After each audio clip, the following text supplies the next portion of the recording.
So I have a list of people, and you tell me what they all have in common, okay? Noah, Moses, Samuel, David, Paul, Peter, John.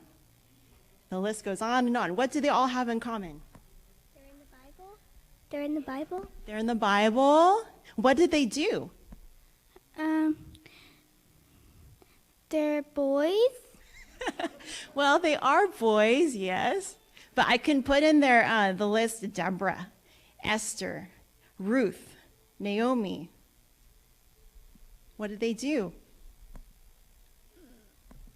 Did they tell people about God? Yeah. So could you call them missionaries? Yeah.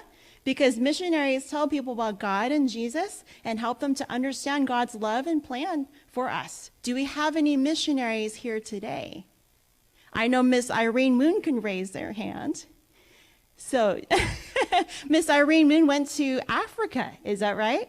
To tell people about Jesus. We have other people, I'm sure, who've gone to other places, and they tell people about Jesus. How many of you guys believe that Jesus is coming back a second time to earth to take us home?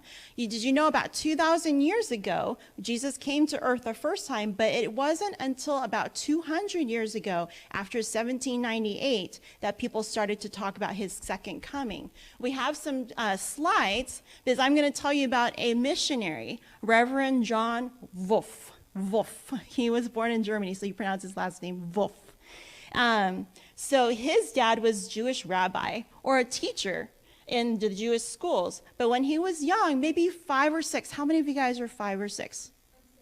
Okay, so Zion, you're 6. So when he was about 6 years old, he was very, very smart, and he really, really loved to listen to the stories about God. And so he would listen to his dad talk with the other Jewish scholars about God's coming and the coming Messiah, because the Jews don't really believe that Jesus is the Messiah. They just believe that he is a good person and a good Jew and a good prophet. But he was interested to learn more about this Jesus. And even though he wasn't allowed to go to a Christian church, he often stood near the door to hear them preach about Jesus. And when he was 7, how many of you guys are 7? No? Oh, you're 7. Okay, Ariana, you're 7. He was talking with his neighbor who happened to be a Christian about the coming Messiah when he learned that Jesus fit every single thing that the Bible had talked about the coming Messiah. So then he started to believe that Jesus was the Messiah. And he learned everything that he could about Jesus. And when he was 11, but he had to kind of keep it away from his father, because his father didn't really like him talking and learning about Jesus. But when he was 11, how many of you guys are 11? Not yet, huh? Almost. We have a couple almost 11-year-olds. You have a brother who is 11? I think he passed 11 a while. But he left his home at 11 to go out into the world and to learn more about Jesus. He had to find his own job so that he could have food and to have his own bed to sleep in. And he was able to go to the Catholic schools to learn more about Jesus. But because he had learned everything that he learned about Jesus from the Bible, it wasn't that long until he started to disagree with what the Catholic people were teaching about Jesus. And so they kicked him out of their school, and he left Rome and he went to England to study with other Christians and who are called Protestants. And after 2 years of studying, he then set out to tell the world that Jesus was coming back again soon. He went to Africa. I have the next slide there.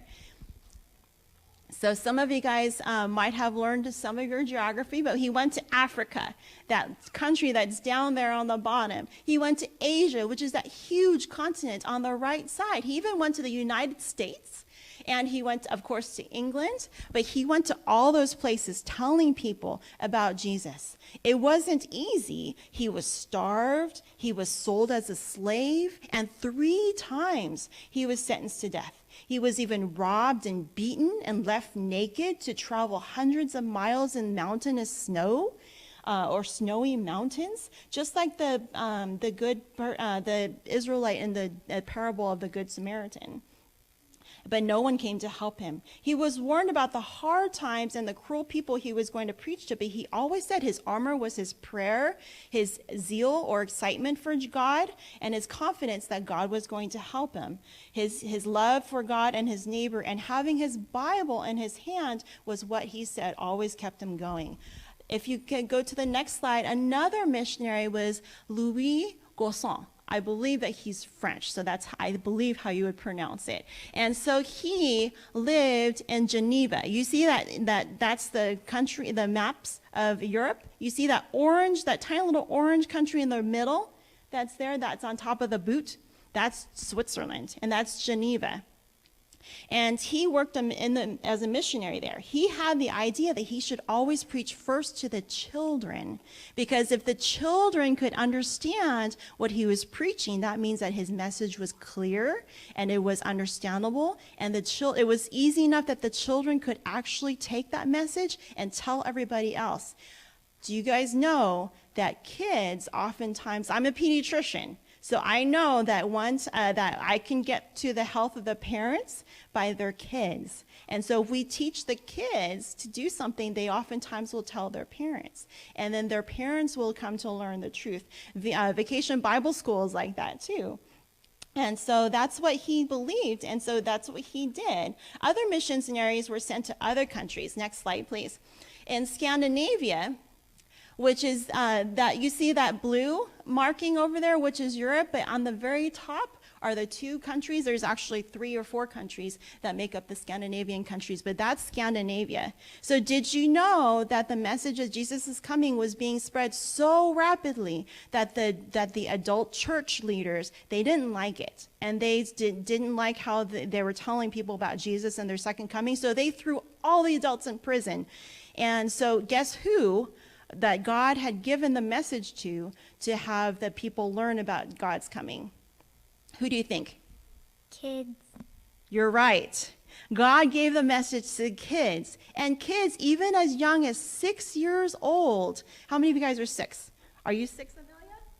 Yes. Okay, so even children, like, can you imagine Amelia standing up in the street corners and telling people about Jesus? And some of you guys can't imagine that. I'm hearing you say that, but you know, you don't have, and so because God had given them the power, they were able to speak very powerfully about Jesus. And a lot of adults even, they turned their hearts to Jesus. And did you know that you guys are a very, very important part of God's missionary plan? Did you know that? Because we are going to see some times again where it's going to be difficult for parents to be able to talk. But did you know that in Scandinavia, they could not do anything to the kids because they were too young. They could not throw them in jail. They could not stop them from talking. And so they were able to preach the gospel to the people around them. And so the most important thing is for you guys to learn the Bible so you guys can learn Jesus' message. And you don't have to stand up here and preach. Do you know other ways where you can be able to tell people about Jesus? What are some other ways? Okay, do you guys know? What are some other ways? Just like walking around. Walking around and telling people, right? Can you guys give a smile? Like if somebody is sad, you can give them a smile. If you can read them a story, you can draw. How many of you guys like to draw? Yeah? So you guys can draw a picture. There are some people who can't come to church, and they're sad and lonely. Drawing them a picture about Jesus' love can do that. How many of you guys like to make videos? I know a lot of you guys like to make videos. You can make videos about Jesus, and you can put them on things like YouTube. Make sure to talk to your parents about how to do that safely. But there's a lot of things you guys can do as a missionary for Jesus. And Jesus needs you. We need you. Our church needs you. Okay? Remember that. And you guys can have a great Sabbath. Thank you.